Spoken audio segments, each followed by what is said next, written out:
pemimpin dan inspirasi. Kang Randy, tadi kita sudah berbicara banyak mengenai Kang Randy, CEO berbagi, dan bagaimana Kang Randy terjun ke Koko Group. Dan kami lihat di beberapa tayangan di YouTube atau di sosmed, Kang Randy sedang aktif-aktifnya campaign tentang melek finansial.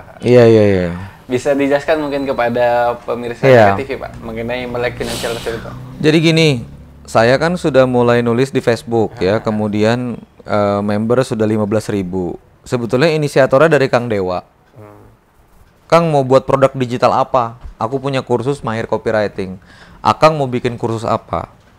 Nah, saya memang waktu masih aktif jadi training itu, saya punya produk namanya finansial literasi. Jadi ngajarin UKM supaya melek finansial, ngerti gitu, apa itu neraca, apa itu arus kas, apa itu profit loss gitu. Dia ngerti keuangan, dia ngerti sebetulnya gimana flow bisnis gitu, apa itu sales, apa itu cost of goods sold, HPP, bagaimana terbentuknya gross profit, expense, operation, sampai earning, laba, menahan laba, dan seterusnya.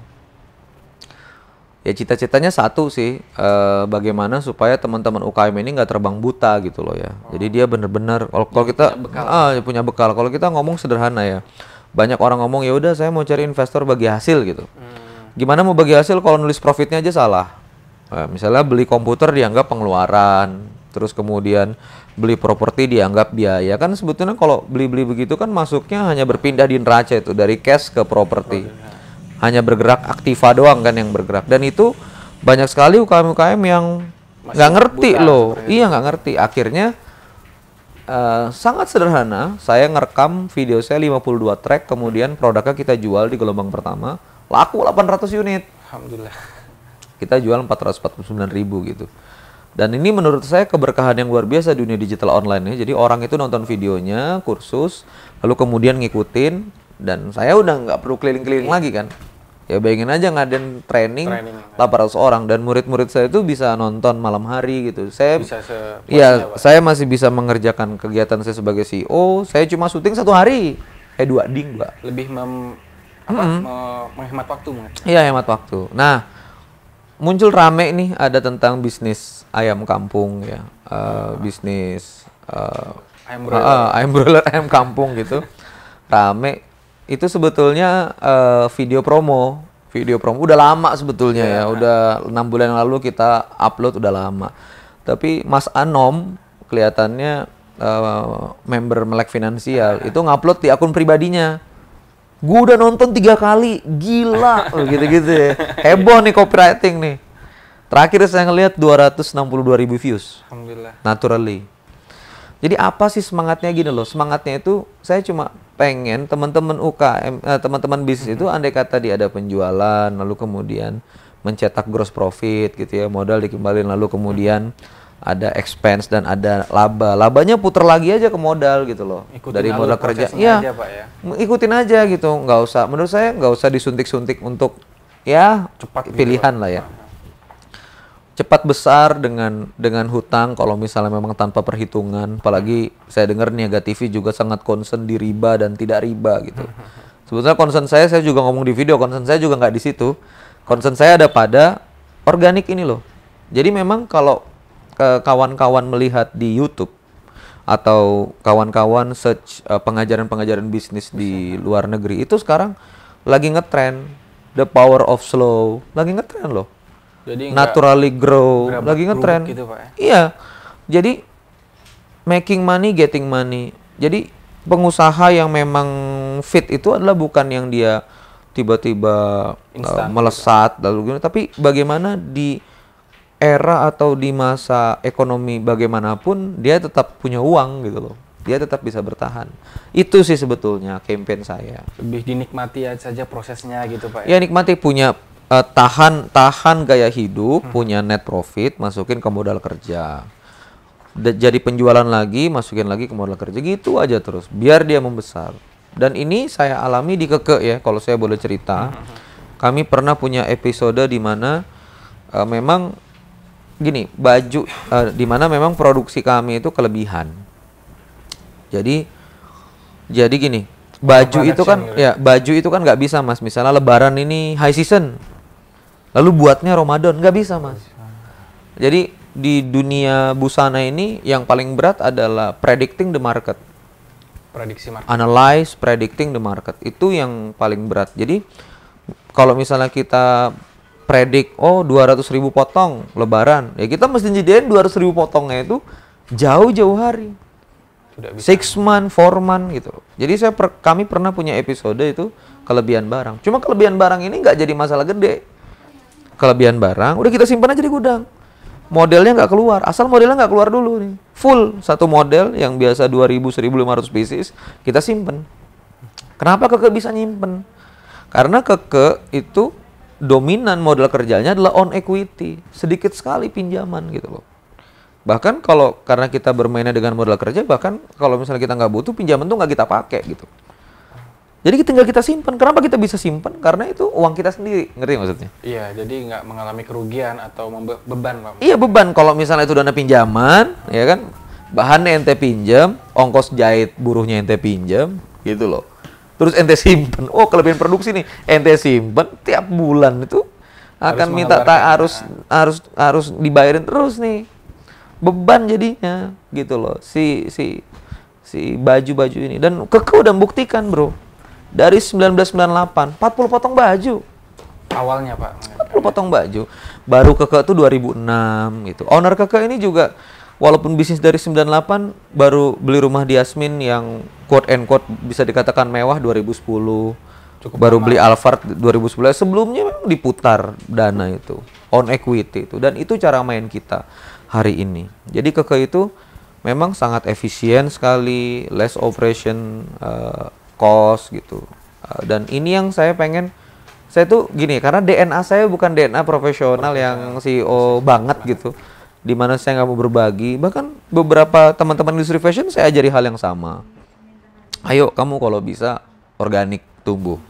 Ya akhirnya kayak ayam broiler kan, ayam broiler tuh gede 1,5 kilogram dengan waktu 3 minggu, 4 minggu. Tapi Anda lihat ayam broiler itu. Cepat matinya. Iya, cepat matinya, lemah. Tapi ayam kampung dia butuh 41 minggu kan. Untuk berat yang sama 1,5 kilogram. Tapi dia bisa cari makan sendiri. Ada hujan dia bisa bertahan. Nggak cepat stres gitu.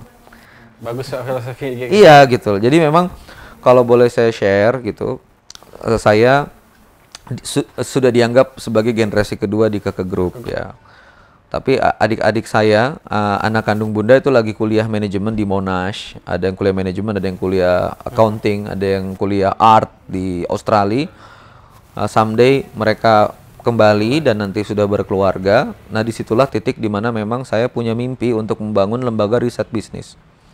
Jadi memang di Keke ini saya benar-benar belajar dan menjadi menjadi laboratorium saya untuk berkembang, bertumbuh gitu. Itu sih semangatnya. Biasanya kan pemula-pemula biasanya berbisnis biasanya. Apa biasanya Pak yang harus dipersiapkan oleh pemula-pemula dalam melakukan bisnis Pak?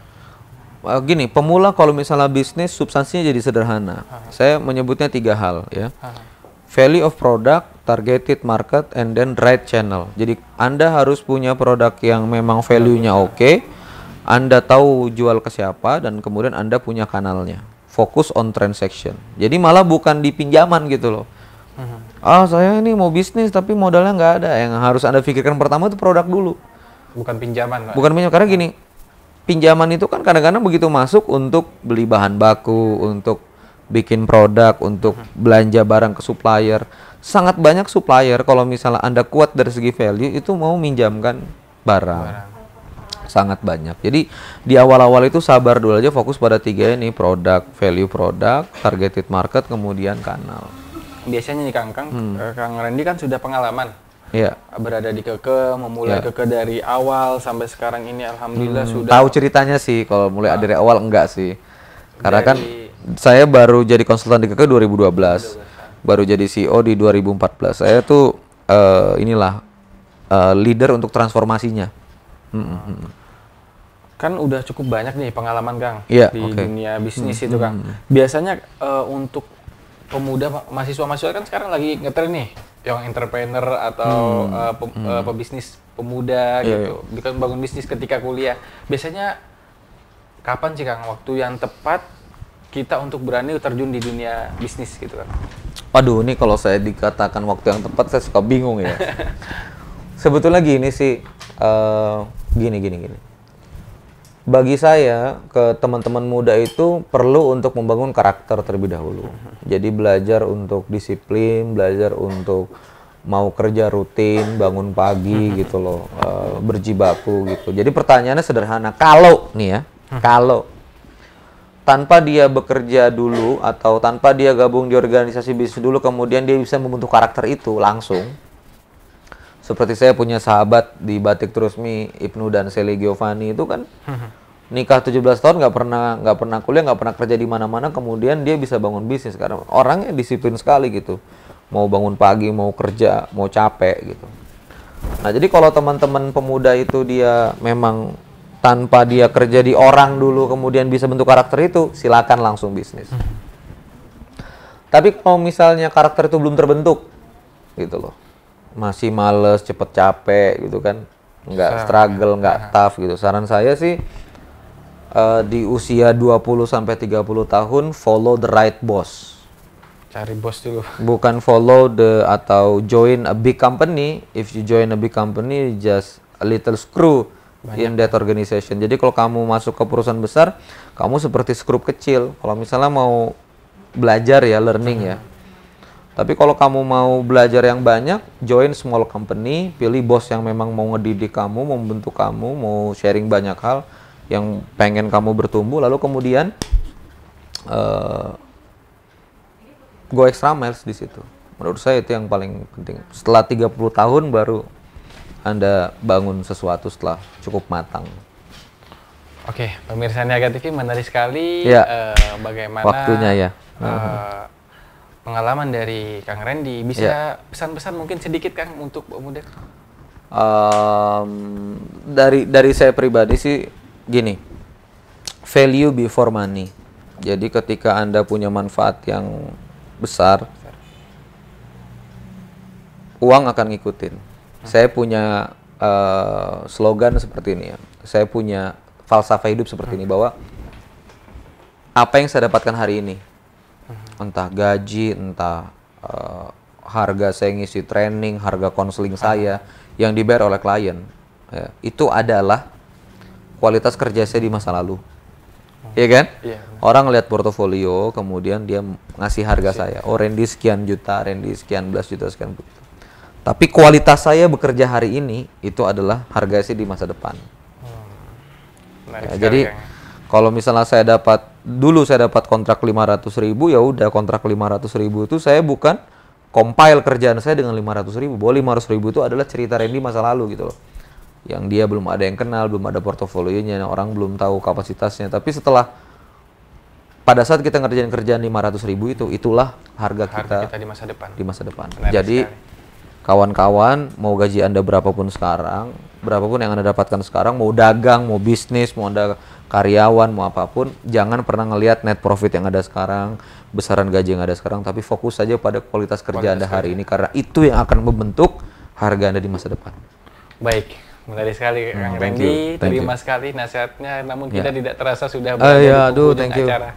Thank you banget. Baik, pemirsa Niaga TV, semoga perbincangan kita kali ini membawa manfaat untuk Anda dan juga saya sebagai penuntut ilmu mungkin di sini Kang ya. Insyaallah. Pemirsa Niaga TV, saya Hamzah Ehsan dan seluruh kru Niaga TV yang bertugas pamit undur diri. Wassalamualaikum warahmatullahi wabarakatuh. Terima kasih. Thank you so much. Terima kasih ya.